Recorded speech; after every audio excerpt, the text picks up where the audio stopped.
Fala pessoal, boa noite. Agora a gente vai começar a nossa live. E o som aí, Cláudio?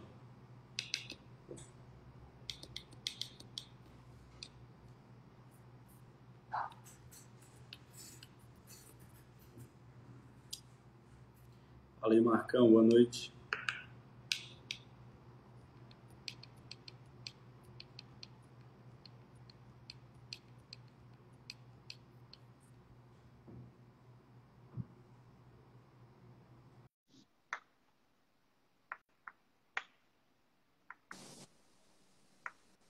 Boa noite. Fala, Priscila, boa noite. Boa noite, Diego, tudo bem? Tudo jóia. Tá ouvindo bem aí? Tô escutando legal. Tudo jóia. Espera um pouquinho mais a gente entrar.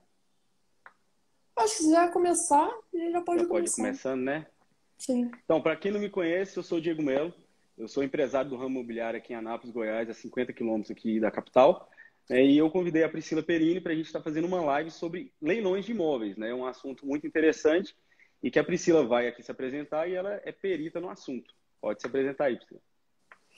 Bom, boa noite. Para quem não me conhece, meu nome é Priscila Perini, eu sou advogada e sou especialista aí na área de leilões de imóveis. Então, faço arrematações, né? E ensino outras pessoas também a como participar desse mercado que é muito lucrativo de forma segura. Priscila, e assim, quando que você viu que isso era uma oportunidade de investimento? Como que você começou e por que você começou a fazer esse tipo de investimento com imóveis de leilão? Então, eu tive a sorte, e eu falo que é sorte porque é mesmo que leilão é um ramo desconhecido até mesmo para os advogados, né? Então, eu tive a sorte no meu primeiro estágio na faculdade, lá em 2011. Eu estagiei com um advogado que prestava consultoria para investidores que faziam arrematações em leilões. E naquela oportunidade, né, eu morava no Rio de Janeiro, fiz faculdade lá no Rio. O Rio de Janeiro estava vivendo um boom imobiliário e era impulsionado ali pelas obras das Olimpíadas e da Copa do Mundo. Então, o preço dos imóveis no Rio de Janeiro disparou. É uma simples kitnet num bairro de Copacabana, que eu acredito que a maioria conhece, pelo menos já ouviu falar, estava custando perto ali de R$ 1 milhão.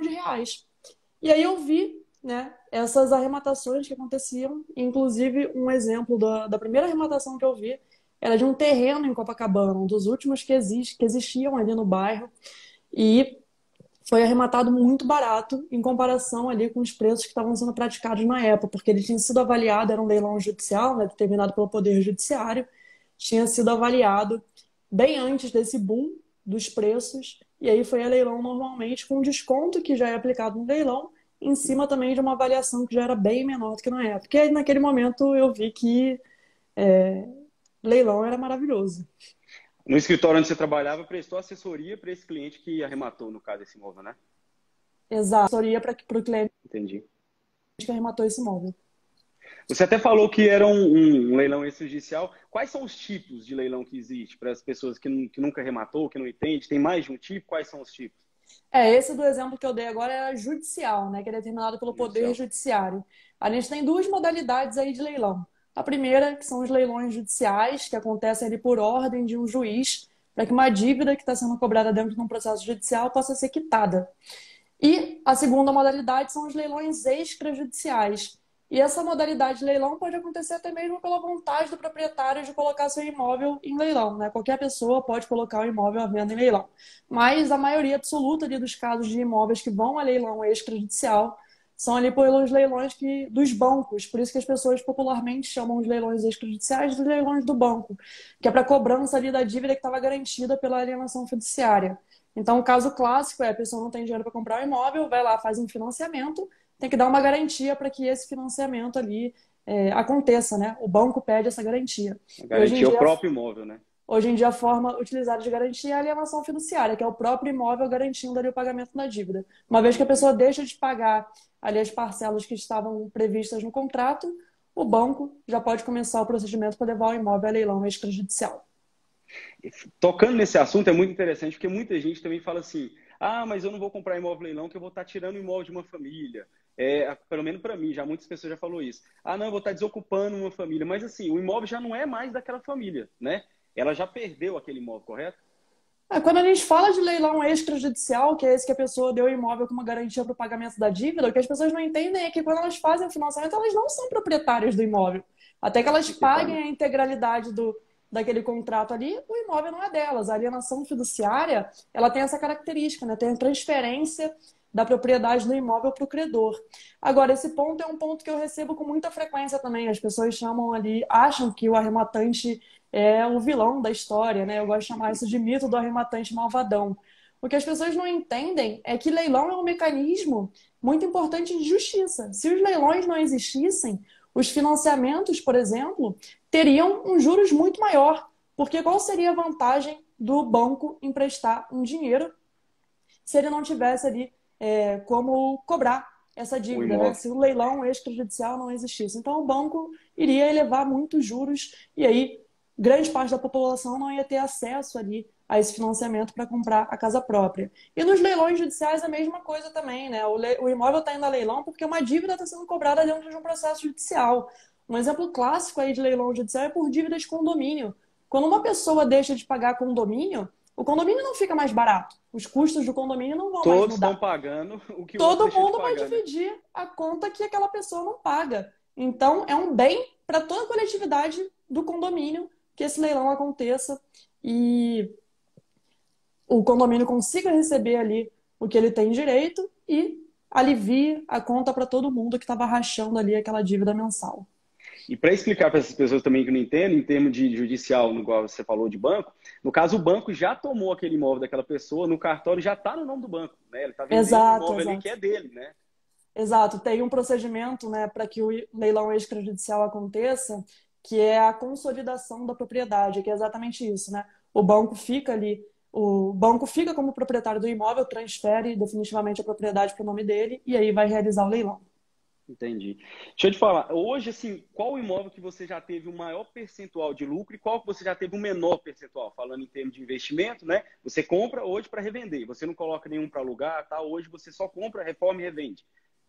Exato, as minhas arrematações próprias hoje em dia é sempre com foco de comprar para vender.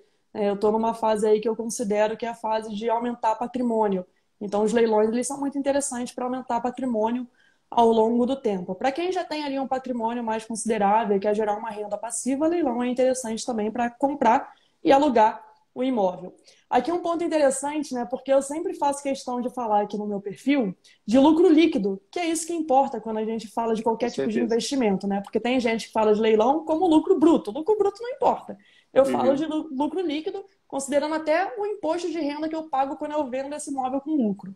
Então, meu maior lucro até hoje foi de 35% de lucro líquido em 6 meses, que é um lucro aí que dá mais de 5% ao mês. E outras coisas que algumas pessoas também não entendem é que 35% em 6 meses é melhor do que 50% de lucro líquido em um ano. Né? Quando a gente faz a conta lá de juros compostos, 35% em 6 meses dá mais de 5% ao mês, enquanto 50% em um ano daria ali 3,40% ao mês. Então, uma coisa muito legal dos leilões também é que você consiga girar o dinheiro da forma mais rápida possível, porque quanto mais rápido você gira o imóvel, o seu lucro ele vai aumentar, já que você ficou menos tempo ali com aquele imóvel na sua carteira. E você falou das despesas. Hoje, quais são as despesas que mais tem? Porque tem a despesa do leiloeiro, né? Tem a despesa, da maioria das vezes, reforma do imóvel, tem vezes que não precisa fazer reforma nenhuma. Quais são as maiores despesas hoje dos imóveis que você arremata?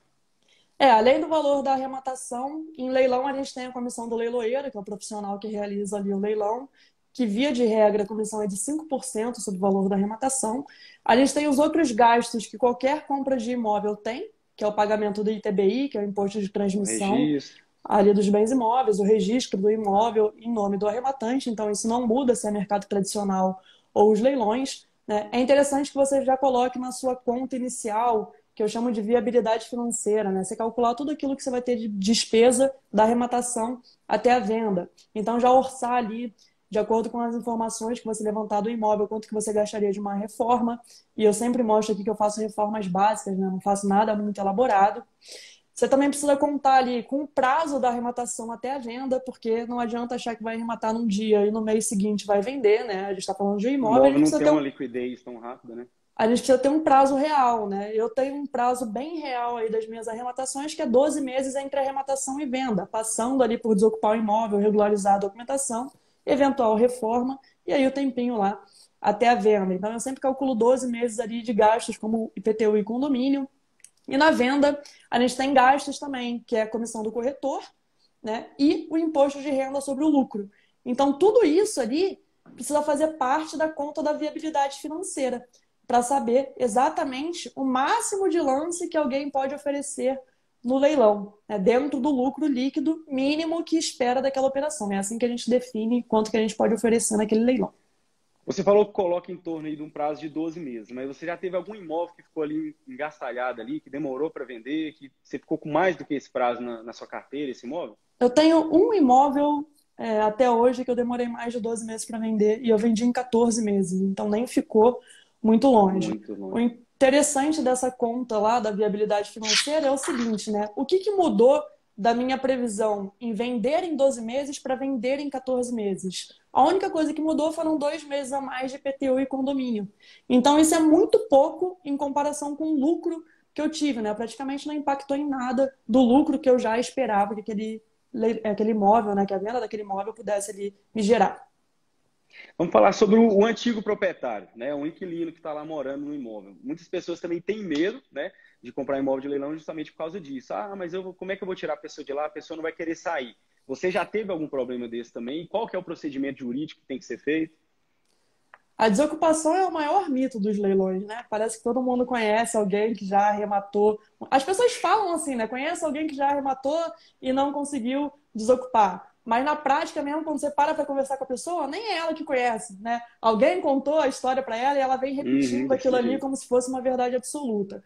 Se a desocupação fosse da forma como as pessoas espalham, o mercado dos leilões não seria tomado por investidores, porque os investidores não querem ficar com dinheiro preso. Então não é como as pessoas falam por aí, né? A gente tem mecanismos legais para desocupação, a lei protege o arrematante, porque o arrematante ele não está cobrando ninguém e não está devendo ninguém. Ele vai transformar o imóvel em dinheiro para proporcionar que aquela discussão ali seja finalizada com o pagamento da dívida. Então, existem diferenças ali do leilão judicial, que é o determinado pelo Poder Judiciário, para o leilão Uhum. extrajudicial, que acontece independente de uma determinação de algum juiz. No leilão judicial, tem lá um processo judicial de cobrança, né? O juiz está ali com esse processo há algum tempo, analisando, condenou o pagamento daquela dívida, o devedor tinha prazo para pagar, não pagou, e aí realmente chega na fase de leilão. Depois que arremata, esse mesmo juiz que já está cuidando desse processo, dentro desse mesmo processo, vai determinar a emissão da posse, né, que é o termo técnico para desocupação do imóvel. E aí um oficial de justiça vai lá, vai cumprir essa ordem e entregar o imóvel para o arrematante, livre de pessoas e livre de bens. Já no leilão extrajudicial, que é o que é realizado pelos bancos, na maioria dos casos, não existe esse processo judicial prévio. Então, o primeiro passo ali para desocupar esse imóvel é um acordo de desocupação, porque não existe absolutamente ninguém que assine um contrato de financiamento com garantia de alienação fiduciária que não tenha plena noção que se deixar de pagar o imóvel vai Com a leilão. certeza.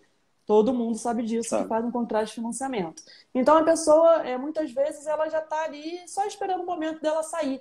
E às vezes uma contrapartida, né, como o pagamento de uma mudança, até acelera bem isso aí. O pagamento de uma mudança não vai impactar em nada do lucro.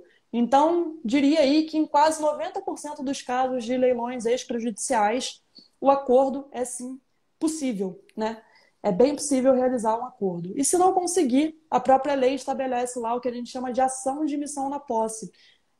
No final dessa ação, né, vai dar no mesmo ali de um leilão judicial. O juiz vai determinar a emissão na posse, o oficial de justiça vai cumprir.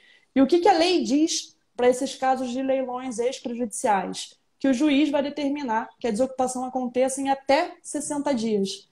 Então, o devedor, né, vai receber ali a ordem falando para que ele desocupe o imóvel em até 60 dias. E se por acaso ele não desocupar, a desocupação vai acontecer de qualquer maneira, nem que ela seja uma desocupação forçada, com ordem de arrombamento e auxílio da polícia. Esses casos eles são mais raros, mas acontecem, e quando acontece, a sua desocupação vai acontecer de qualquer maneira. Outro mito também que as pessoas falam é o seguinte: a pessoa está perdendo o imóvel, então ela vai deteriorar o imóvel, vai estragar o imóvel, vou pegar o imóvel estragado. Você já passou por isso? Tipo assim, a pessoa estragou, você viu que foi de propósito que foi estragado o imóvel, pode acontecer isso? Se acontecer, o que o arrematante pode fazer? Ou você nunca passou por isso? Deixa eu só completar a resposta da desocupação, né? Só para Beleza. finalizar.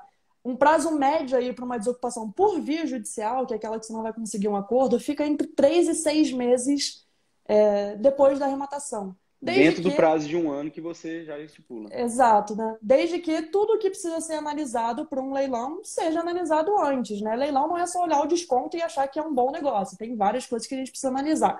Então, se a análise prévia for bem feita, a desocupação ela vai acontecer ali sem maiores problemas. Agora, sobre essa parte de deteriorar.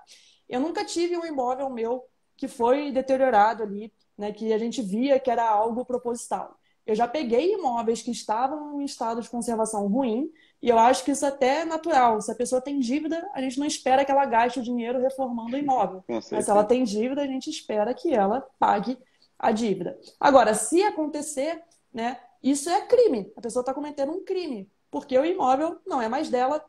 Então, se ela depredar algo que não é dela, isso é crime. Então, caberia ali um processo criminal para que essa pessoa responda pelo crime que ela cometeu e também um processo na esfera civil para que ela seja condenada a pagar pelos danos que ela causou. Então, assim, nunca vi nenhum imóvel meu passar por isso, mas se numa eventualidade acontecer, né, essa pessoa ela pode responder criminalmente pelo crime que ela está praticando ali de deteriorar algo que não é dela, e também ela pode ser condenada a reparar todos os danos que ela causou. Essa análise prévia que você falou, hoje você tem preferência a algum tipo de imóvel? Tem preferência a apartamento? Tem preferência a casa? Apartamento, casa, segurança, com mais facilidade para vender? Ou não? Depende, você vê a oportunidade de preço mesmo. Isso é uma pergunta que eu recebo muito, né? E não tem uma resposta assim correta. O que eu falo sempre é, precisa avaliar na cidade que você quer arrematar. Eu arremato muitos imóveis aqui em São Paulo, né? Capital. Então, São Paulo, como várias outras cidades grandes, as pessoas têm essa preocupação Apartamento. muito grande com segurança. Então, nem apartamento. Pode ser apartamento, mas pode ser uma casa dentro de condomínio. Mas tem muito clara essa preferência para o imóvel dentro de condomínio. Agora, se eu fosse arrematar numa cidade do interior, né, numa cidade bem menor, que as pessoas ainda moram em casa de rua, ainda é a preferência das pessoas, né? Para algumas cidades que não tem essa questão de segurança ali tão forte, as pessoas acham um absurdo uma casa dentro de um condomínio, porque vai ter que pagar condomínio. Então, elas Uhum. preferem uma casa de rua. Né? Então, eu acho que essa análise ela precisa ser feita de acordo com a cidade que você vai arrematar. O que as pessoas daquela cidade estão buscando. Né? Se eu fosse aí para o interior, provavelmente eu analisaria muito mais casa do que eu analiso para arrematar aqui em São Paulo. Como os leilões, a maioria agora estão sendo online, tal, você também faz arrematações em outras cidades que você nem foi lá visitar, nem participa? Como que você faz essa pesquisa? Você pesquisa imobiliárias da região, sobre se o valor está no valor de mercado? Como que você faz? Na verdade, sim, né? Essa é uma facilidade dos leilões online. Até mesmo se o imóvel ficar muito perto de mim, dificilmente eu vou até o imóvel para analisar, né? A minha preferência é sempre para fazer tudo de forma remota. Então, hoje em dia, além do próprio leilão ser online, a gente tem aí uma infinidade de possibilidades de levantar todas as informações que a gente quer, sem precisar comparecer a lugar nenhum, né? Seja pelo Google ou por telefone. Então, ali pelo Google, eu analiso a região, né? O que tem de pontos de interesse ali naquela região que pode aumentar o número de interessados por aquele imóvel. Então, por exemplo, para bairros mais populares, é muito interessante um imóvel mais perto ali do transporte, né? Enquanto a gente vai para bairros de luxo, as pessoas não estão ligando para transporte quando elas vão Com decidir comprar certeza. uma mansão ou não. Não faz diferença na vida delas, elas andam de carro o tempo todo. Então, com base nisso, né, com o Google, a gente acha aí praticamente todas as informações que a gente quer. E outro ponto que é muito interessante, voltando aí na sua pergunta, é que a gente precisa avaliar o valor de mercado daquele imóvel. Então, não dá para confiar no valor que está lá no site do leiloeiro. Né? Isso não é culpa do leiloeiro, porque não é o leiloeiro que define esse valor ali de avaliação do imóvel. Né? Você tem formas pré-definidas, tanto para o leilão judicial quanto para o leilão extrajudicial. O leiloeiro ele só vai divulgar aquele leilão. Tem que ver se Então, aquele desconto que está lá é verdadeiro, né? exato, né? Se o valor de avaliação que consta lá no site do leiloeiro está fora do valor de mercado, muito acima do valor de mercado, não importa se ele está falando que está com 50% de desconto. Na prática, não tem 50% de desconto. Aqui na minha cidade já vi muito isso já. É. Isso O tem valor acontecido tá lá, mas bastante com os assim, leilões extrajudiciais. o preço de venda mesmo tá lá, o Nos preço leilões. da arrematação, não o preço de avaliação. Então, assim, É. o banco quer saber só de recuperar, né, aquela dívida, só que para quem for arrematar não compensa, que eu já vi acontecer muito isso. Então, por que acontece isso mais nos leilões extrajudiciais, né? A lei que fala lá sobre a alienação fiduciária do imóvel, ela estipula como é que vai ser definido o valor do primeiro leilão e o valor do segundo leilão. No valor do primeiro leilão, é o valor que o próprio contrato de alienação fiduciária estipulou para o imóvel, é um dos requisitos desse tipo de contrato, né? Avaliar lá quanto que vale o imóvel, ou o valor venal para fins de TBI. Acontece que se for o valor de avaliação que consta lá no contrato, o contrato também estabelece como é que vai ser corrigido esse valor, né? Porque vamos imaginar aí um financiamento em 2010 e um leilão agora. Se pegasse o valor de avaliação lá de 2010 sem atualizar, esse valor claramente ficaria muito fora de mercado, né? E acabaria prejudicando tanto o credor quanto o devedor. Então tem ali a forma de correção. E vários contratos estabeleceram o IGPM como correção. E o IGPM está nas alturas. Então, o valor de correção pelo IGPM fica bem acima do valor de mercado. Agora, o segundo leilão extrajudicial, ele também tem valor mínimo definido em lei. Então, não é o banco que escolhe, que é o valor da dívida mais encargos. Então, na prática, o que importa? Você olhar o valor mínimo do segundo leilão e o valor de mercado. Com base nisso, você vai ver se tem desconto, quanto de desconto tem, se é interessante participar ou não daquele leilão. Não importa que o valor do primeiro leilão está muito acima do valor de mercado. O que importa é o valor do segundo leilão em relação ao valor de mercado. E essa é uma análise simples de fazer, porque hoje em dia as pessoas vendem imóvel pela internet. Então tem vários portais de venda. Zap. Exato, vários portais de venda, vários sites de imobiliárias, né? Para que você consiga levantar ali quanto vale aquele imóvel, né? A média para aquele imóvel naquela região com aquela metragem, e aí você vai analisar se é interessante ou não participar daquele leilão. Quando você fala primeiro e segundo leilão, o imóvel vai para o primeiro leilão, se não for arrematado, aí vai ter um segundo leilão, é isso? Exato, é exatamente isso, né? A lei lá dos leilões extrajudiciais fala desse primeiro leilão, que é praticamente ali o valor de mercado. Se ninguém arrematar, que na prática é o que acontece, porque as pessoas que olham o leilão segundo, né? querem desconto, então vai passar para o segundo. E aí no segundo que está ali o desconto. No judicial é a mesma coisa, né? A gente tem dois leilões que chamam de duas praças. A primeira praça é pelo valor de avaliação, que o juiz manda lá elaborar um laudo de avaliação. E na segunda praça vai incidir o desconto que o juiz determinar, né? E aí, se o juiz não determinar desconto nenhum, porque o juiz pode falar 30%, 40% de desconto, se o juiz não falar desconto nenhum, 50% de desconto em cima do valor da avaliação. Então, via de regra, é melhor arrematar mesmo na segunda praça. Entendi. Outra coisa, esse imóvel arrematado, ele pode vir com alguma dívida? Ele pode vir com dívida de IPTU, de condomínio e tal? Isso vai ser estipulado lá no leilão ou pode ser uma surpresa? Arrematei e apareceu essas dívidas depois. Pode sobrar dívida, sim. E leilão não é para ter surpresa, né? A gente precisa analisar toda a documentação ali antes. Então, o edital do leilão, que é o documento que traz as regras ali daquele leilão específico, ele vai falar se vai sobrar dívida de IPTU e condomínio para o arrematante ou não. Se as dívidas serão todas quitadas, se o arrematante vai receber aquele imóvel ali livre de dívidas. Qual o ônus assim, que consta no imóvel que você não recomenda arrematar de jeito nenhum? Existe algum tipo de ônus? Tipo, por exemplo, se o imóvel tiver usufruto, o que você me diz? A pessoa não deve fugir desse imóvel ou pode arrematar? Usufruto acho que é o maior perigo aí de um leilão, né? Porque o que acontece com o usufruto? O que é o usufruto, né? Tem lá uma pessoa que é proprietária do imóvel e ela vai ceder o direito ali para um terceiro para que ele fique na posse do imóvel, para que ele alugue o imóvel, fique com o valor do aluguel, né? Enfim, que ele use da maneira como ele quiser aquele imóvel enquanto o usufruto existir. E o que acontece na maioria dos casos de usufruto? Esse usufruto é vitalício. O que significa ser vitalício? É até o dia que o usufrutuário morrer.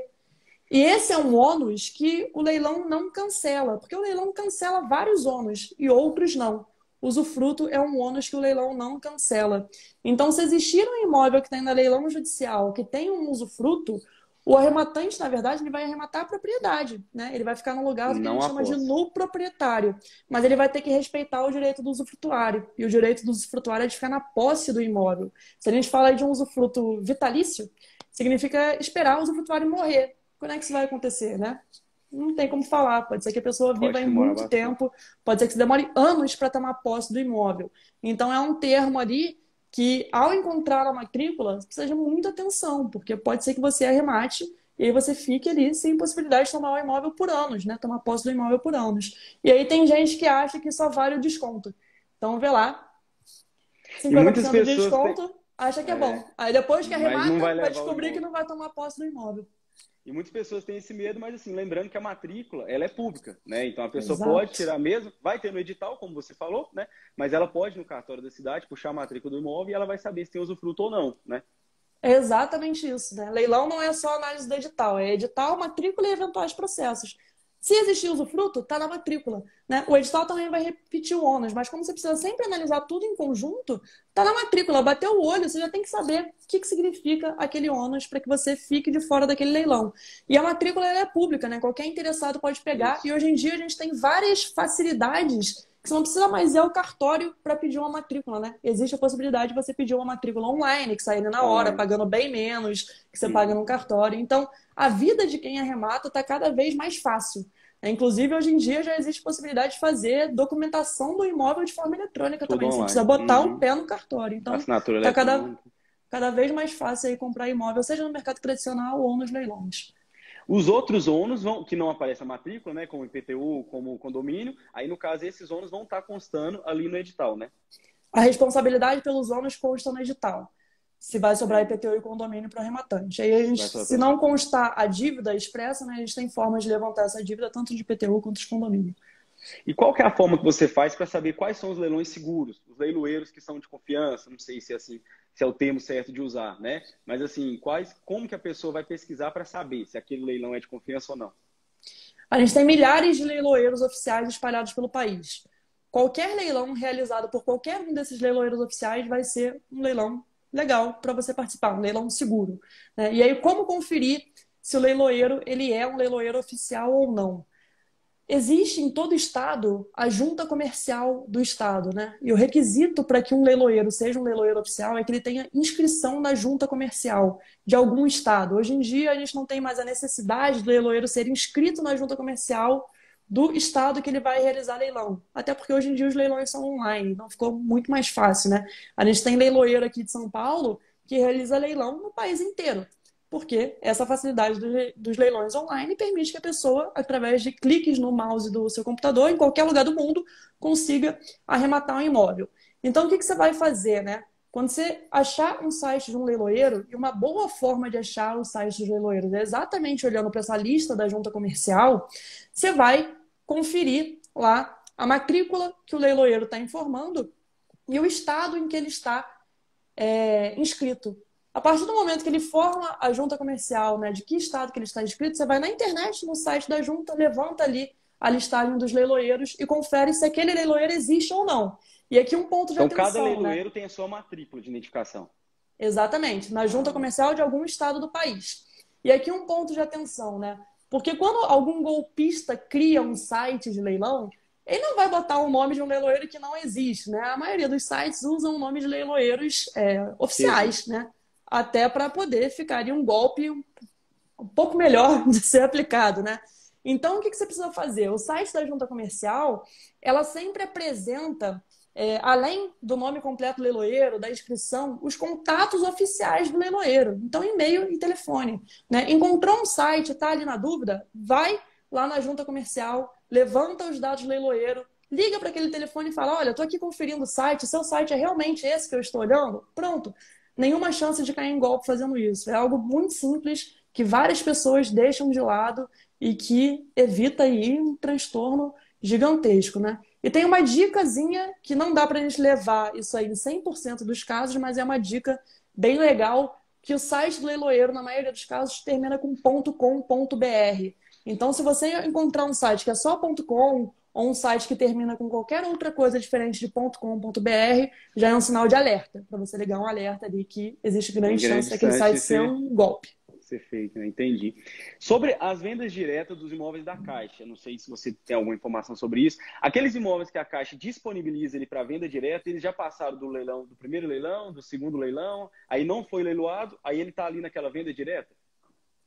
Exatamente. A Caixa, assim como qualquer outro credor de uma alienação fiduciária, ela obrigatoriamente, no momento que ela faz ali a consolidação da propriedade, que é passar definitivamente o imóvel para o seu nome, a lei obriga que o credor faça o primeiro leilão, se ninguém arrematar, o segundo leilão. Quando ninguém arremata nos dois leilões, a própria lei diz qual vai ser a consequência. Então, tem uma consequência para o devedor e uma consequência para o credor. Qual é a consequência para o devedor? Ele vai receber uma carta de quitação, ou seja, ele está livre da dívida, não vai dever mais nada ao banco. E a consequência para o credor é que ele fica com o imóvel para ele, sem mais nenhuma exigência da lei. Então, ele pode fazer o que ele quiser com o imóvel, vender pelo preço que quiser, já que lá nos leilões ele precisa respeitar o que está previsto em lei, e da forma que quiser. As formas mais utilizadas pelos credores, lembrando aqui que são bancos na maioria dos casos, e o interesse do banco não é ficar com um imóvel em sua carteira, a finalidade do banco é emprestar dinheiro para as pessoas a troco de juros, né? Para assim aumentar sempre ali a carteira do banco. Então, para o banco é um péssimo negócio ficar com imóvel nessa carteira, porque significa ficar com dinheiro travado. Então, os bancos eles escolhem o terceiro leilão ou venda direta.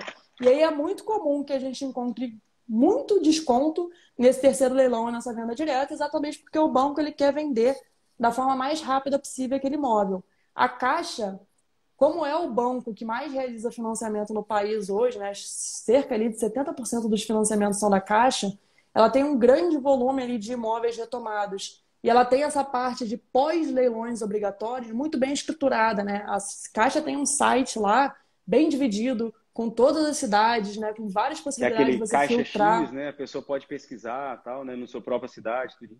Aqueles imóveis Exato. que estão lá naqueles caixa X, ele já passou dos dois leilões, então, no caso.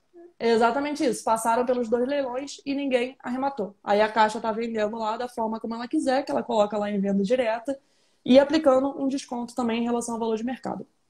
Aqueles imóveis lá, os corretores que são credenciados podem vender e ganhar comissão. Existe alguma outra forma que o corretor assim, pode ganhar também um imóvel de leilão, sendo de outro leiloeiro ou não? Só se ele prestar assessoria, com uma assessoria igual você faz? O corretor, como qualquer outra pessoa, né?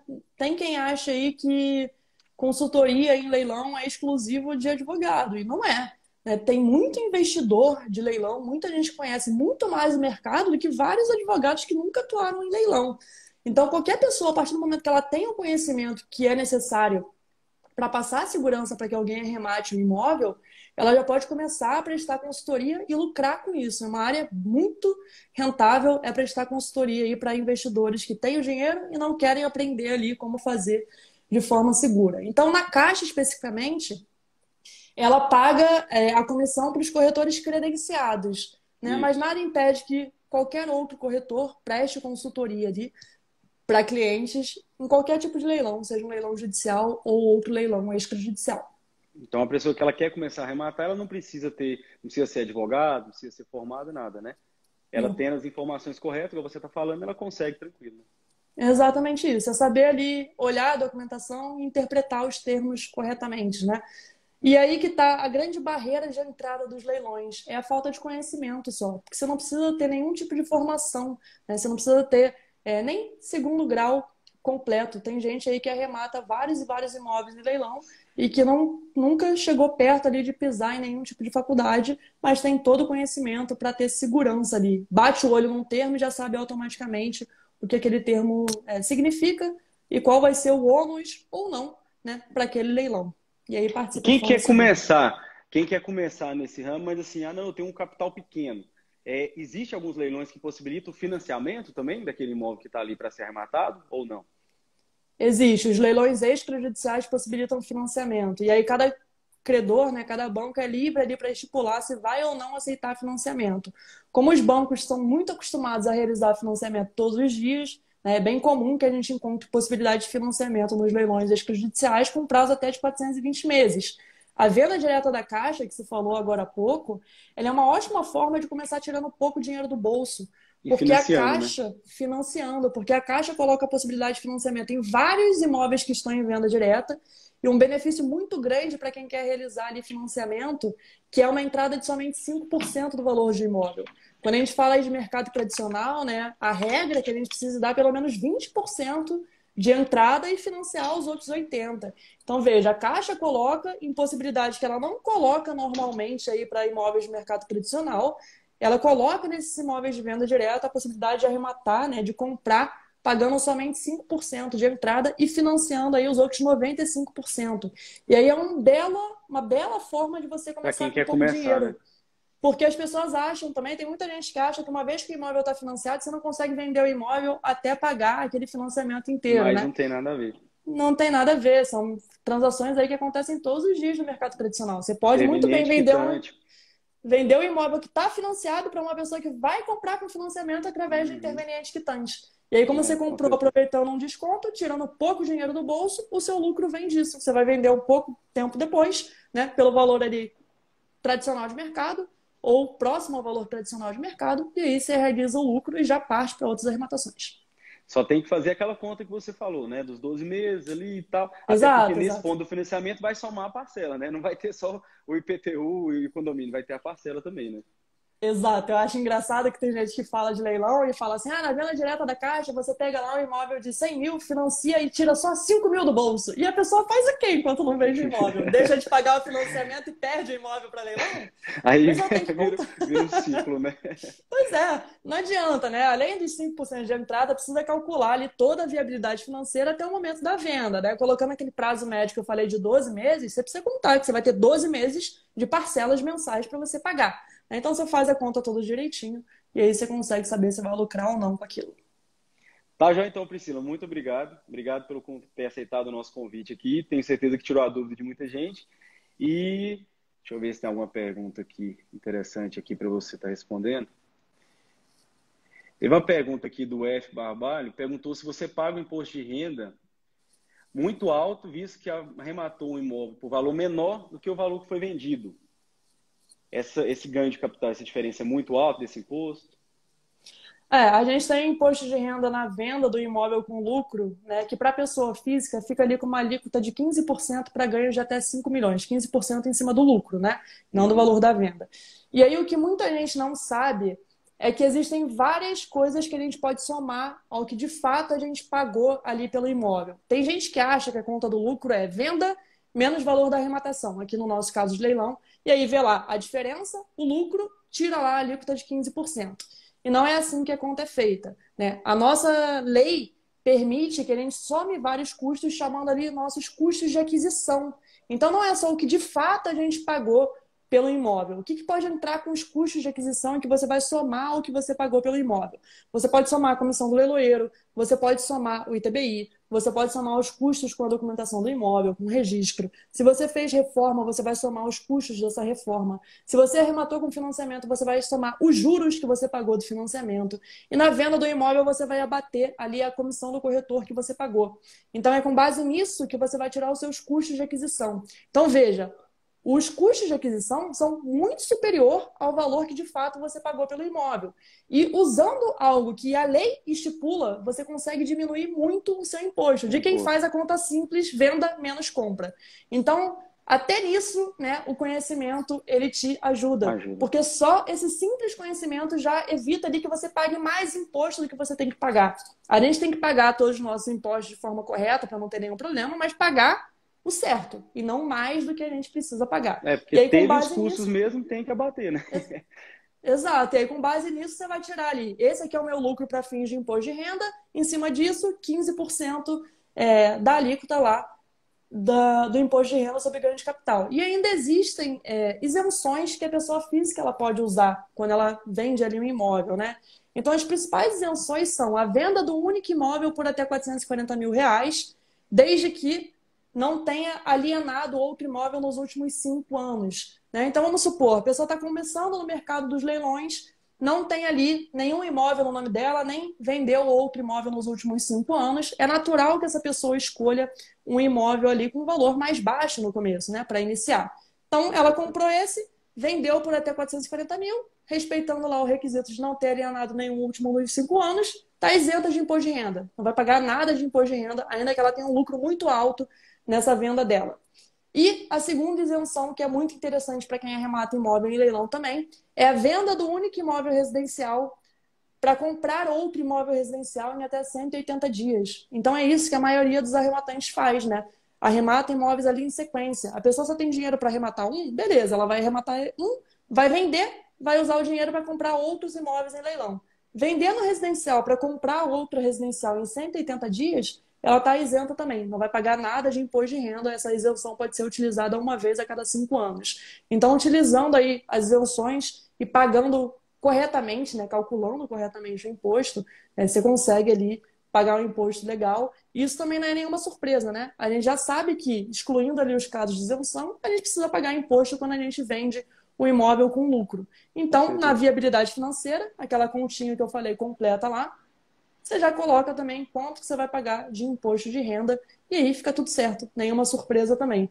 Vou só dar um recado aqui, que no meu site, o link está na minha bio, tem um dos modelos de calculadora de leilão que eu desenvolvi, que eu uso na prática, para ajudar exatamente nessa conta. Então, eu disponibilizei lá de graça no site, é só clicar lá para fazer o download. Você preenche tudo que você vai ter de gasto da arrematação até a venda. A própria calculadora, né, já vai calcular quanto você vai pagar de imposto de acordo com os dados que você preencheu, calcula lá quanto você vai pagar de comissão de corretor na venda, né, multiplica lá de acordo com o número de meses que você preencher da arrematação até a venda, seu gasto com IPTU e condomínio. E ao final ela apresenta o lucro líquido que você pode esperar daquela operação.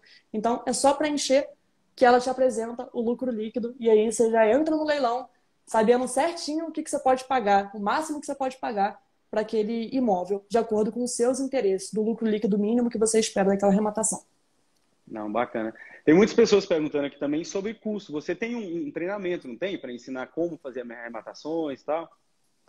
Eu tenho um curso completo que vai dar busca ali das oportunidades até o imposto de renda na venda do imóvel, né? Então não é um curso que eu só falo do leilão em si, né? Eu falo de tudo até do final do ciclo, que é você vender o imóvel e você pagar o imposto de renda ali na venda. O curso está atualmente na 7ª turma, né? Está finalizando agora a 7ª turma. Em janeiro eu vou abrir a 8ª turma do curso e, graças a Deus, aí os feedbacks são muito bons, né? Vários alunos arrematando imóveis, vários alunos prestando consultoria, porque foi aquilo que eu falei, né? A partir do momento que você tem conhecimento, você tem 2 formas de atuar. Você faz as suas próprias arrematações ou você arremata para terceiros e ganha em cima disso também. E aí a próxima turma, as inscrições começam dia 24 de janeiro. Janeiro, bacana. E quem tem interesse de começar a trabalhar com assessoria, qual é a média que cobra de porcentagem? Geralmente 5% igual corretor ou tem uma média menor, maior?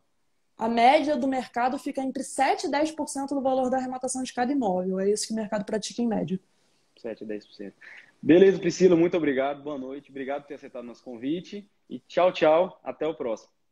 Obrigada pelo convite aí, Diego. Obrigada e pela audiência de todos vocês. Quem se interessou por leilão e ainda não acompanhava meu conteúdo lá no perfil, só seguir que todo dia eu compartilho lá tudo relacionado a leilão de imóvel. Valeu, pessoal. Obrigada. Boa noite. Tchau, tchau. Boa noite. Tchau, tchau.